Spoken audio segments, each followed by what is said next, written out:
Hello दोस्तों, welcome to Tryst with Law. We all made a tryst with law sometime in our lives. That's why we are here. दोस्तों, आपने news में देखा ही होगा कि अलग अलग स्टेट कन्वर्जन को रोकने के लिए लॉज ला रहे हैं, फोर्सिबल कन्वर्जन को रोकने के लिए। तो क्वेश्चन ये उठता है, और ये हम सब एक बार सोच सकते हैं कि जब आर्टिकल 25 हमें right to profess, practice and propagate religion देता है, तो क्या उसमें कन्वर्जन की राइट है या नहीं है? ये हम इस केस में देखेंगे। Reverend स्टैनिस्लॉ versus state of Madhya Pradesh 1977 का सुप्रीम कोर्ट का जजमेंट है ये। और दूसरी बात ये होती है कि इसी को थोड़ा एनालाइज करते हैं कि कन्वर्जन बाय इटसेल्फ या बाय फोर्स, फ्रॉड, इंड्यूसमेंट। और अगर ये वर्ड लिखा भी है फोर्स, फ्रॉड, इंड्यूसमेंट, तो इंड्यूसमेंट का मतलब क्या होता है कि आप किसी को कोई इंसेंटिव दे रहे हैं, इंड्यूस कर रहे हैं।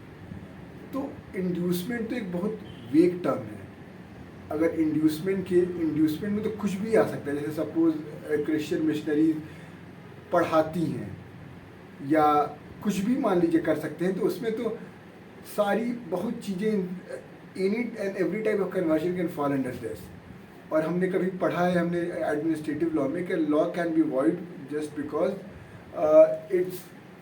it cannot be just because of vagueness can itself be a criteria for avoiding the law.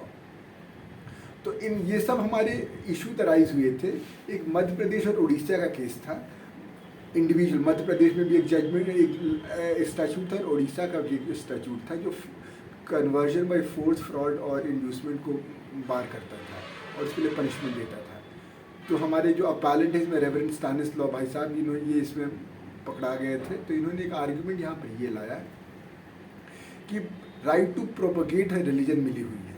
और प्रोपगेट का अगर मीनिंग हम देखें तो प्रोपगेट मतलब, अगर हम बायोलॉजिकल मीनिंग देखें, कि 1 से 2, 2 से 4 जो प्रोपगेशन की बात होती है, तो दैट इनडायरेक्टली मीन्स कन्वर्जन की राइट फंडामेंटल राइट है आर्टिकल 25(1) में। और दूसरी बात इन्होंने ये कही कि ये जो स्टेट लेजिस्लेचर ने लॉज बनाए हैं, द स्टेट लेजिस्लेचर इनकॉम्पिटेंट, क्योंकि रिलीजन को रेगुलेट करने की पावर कहीं स्टेट लिस्ट या कॉन्करेंट लिस्ट में नहीं दी हुई है, और इनफैक्ट यूनियन लिस्ट में भी नहीं दी हुई है। तो चूंकि तीनों लिस्ट में कहीं नहीं है, तो it will be residuary power under entry 97 of list 1, and therefore parliament alone is competent to enact this.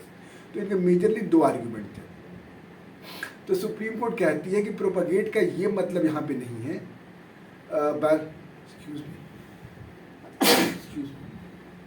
तो सुप्रीम कोर्ट कहती है कि प्रोपगेट का ये मतलब यहाँ नहीं देखना होगा, क्योंकि बायोलॉजिकल मतलब से चीज़ें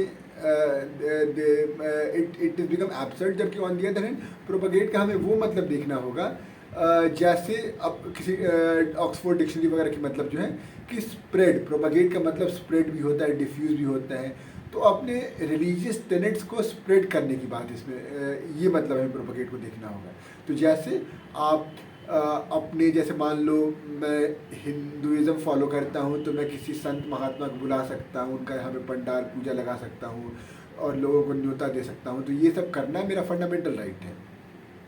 उसी तरह प्रोफेस, प्रैक्टिस तो समझ ही रहे हैं। इनफैक्ट एक सुप्रीम कोर्ट का केस इसमें कोर्ट हुआ था, जिसमें सुप्रीम कोर्ट ने खुद, ये केस का नाम है Ratilal Panachand Gandhi versus state of Bombay, ये 1954 का केस है। इसमें कोर्ट ने खुद साफ साफ कहा कि आपको सिर्फ प्रोफेस करने का फंडामेंटल राइट नहीं मिला है। प्रोफेस करने का मतलब कोई बिलीफ एंटरटेन करना, बल्कि आपको वो प्रैक्टिस भी कर सकते हैं। जैसे आउटवर्डली आप शो कर सकते हैं, जैसे मैं माला पहन सकता हूँ, हाथ में रक्षा बांध सकता हूँ, प्रैक्टिस कर सकता हूँ, और साथ ही साथ प्रोपगेट कर सकता हूँ।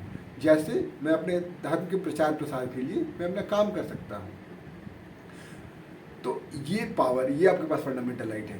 बट आपको साथ में आर्टिकल 25 फ्रीडम ऑफ कॉन्शियस देता है, और फ्रीडम ऑफ कॉन्शियस सबको मिला हुआ। जितना मेरे पास फ्रीडम ऑफ कॉन्शियस है, उतना ही आपके पास है। तो अगर मैं आपको कन्वर्ट कर रहा हूँ बाय फोर्स, फ्रॉड या इंड्यूसमेंट, तो मैं आपके फ्रीडम ऑफ कॉन्शियस को इम्पिंज कर रहा हूँ। क्यों? क्योंकि अगर मैं कन्वर्जन नहीं करता, तो आपका कॉन्शियस आप अपने विल के हिसाब से डिसाइड करते, जो कि आपका फंडामेंटल राइट है। But through conversion and that too by force, fraud, inducement, मैं आपके फ्रीडम ऑफ कॉन्शियस को बदल दिया, मैंने आपका रिलीजन बदल दिया। तो इसलिए बोला कि ये फंडामेंटल राइट, कन्वर्जन का फंडामेंटल राइट नहीं मिला हुआ है। In fact it goes against freedom of conscience. On the other hand इस कोर्ट ने अब ये नहीं कहा, और इनफैक्ट आज तो हम जानते भी हैं कि कन्वर्जन पर से is not bad, but conversion की फंडामेंटल राइट भी नहीं है।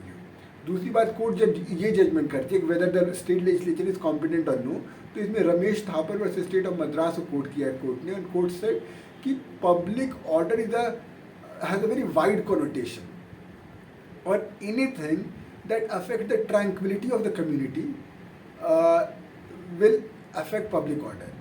तो इसलिए इस केस में अब कोर्ट, एक और कोर्ट यही कह रहा है कि अगर मान लो फोर्सिबल कन्वर्जन हो जाए, उससे कम्युनल दंगे हो जाए, तो ऑब्वियसली पब्लिक ऑर्डर इफेक्ट हो जाएगा। तो इसलिए जो ये लॉ है, it is not that much about regulating religion, but it is more about protecting and enhancing public order, और इसलिए state legislature are competent under entry 1 list 2। तो इसी के साथ कोर्ट ने दोनों इश्यूज डिसाइड करते, कोर्ट से कन्वर्जन का फंडामेंटल राइट नहीं है, और दूसरा ये जो एक्ट्स हैं ये states are competent under entry 1 list 2। तो दोस्तों आपको ये केस समझ में आया होगा, और अगर कोई भी कन्फ्यूजन, कोई भी डाउट हो तो आप ज़रूर बताइए, और मिलते हैं अगले वीडियो में एक नए केस के साथ। Till then let's continue with our trust with law.